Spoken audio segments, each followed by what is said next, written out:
Un mort de plus, c'est un mort de trop. Les différentes organisations de défense de droits des populations autochtones pygmées se sont exprimées au sujet du massacre de 46 pygmées à Irumu.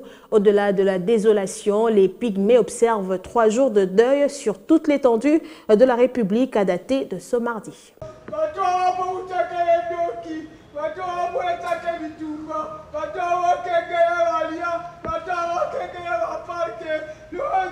46 personnes tuées, 120 familles déplacées et quelques rescapés, c'est les résultats des attaques perpétrées par les ADF Nalu et autres milices locales dans le village Massini, territoire d'Irumu dans la province de l'Ituri. Ce mardi, différentes organisations de défense des droits des populations autochtones pygmées, le Bureau conjoint des Nations Unies aux droits de l'homme et autres partenaires étaient face à la presse pour exprimer leur indignation. Nous disons clairement aujourd'hui non aux actes de génocide des délaissés pour compte peuple autochtone pygmée à l'aube de la mise en œuvre même de l'Union sacrée nationale tant attendue par tout le monde. Ce n'est pas la première fois que les pygmées sont victimes de tueries.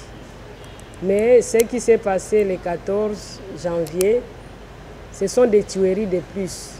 Et nous pensons qu'il est temps d'arrêter ça. Les tueries se sont passées le 14 janvier. Mais malheureusement, ce que nous déplorons, c'est l'inertie des autorités politiques. Au niveau de la province, au niveau national, on ne voit pas cette motivation-là de pouvoir chercher à comprendre la cause de la tuerie de ces pygmées. Pour ces défenseurs des droits des populations autochtones pygmées, ces attaques sont assimilées à une épuration ethnique ou pire, un génocide. Il y a d'abord, quand on parle du massacre, ce sont les éléments qui accompagnent le mot génocide. Mais quand on parle de l'opération ethnique, c'est le ciblage d'un groupe d'individus faisant partie d'une même communauté, partageant les mêmes valeurs culturelles, les mêmes religions et l'attachement à une terre aussi.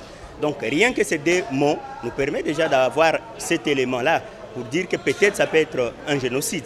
D'où l'appel à un deuil de 3 jours sur toute l'étendue du territoire national à dater de ce mardi. Notre gouvernement a fait un silence des morts sur ces massacres. Ainsi que nous avons dit, compte tenu de ce silence-là, j'invite aux peuples autochtones d'observer les 3 jours sans activité, c'est-à-dire que nous restons en pleurant, étant dans notre culture étant qu'Africains d'abord, et comme peuple autochtone, on observe le deuil. Et nous ne pouvons pas accepter que nos frères soient morts comme ça, sans toutefois organiser un deuil.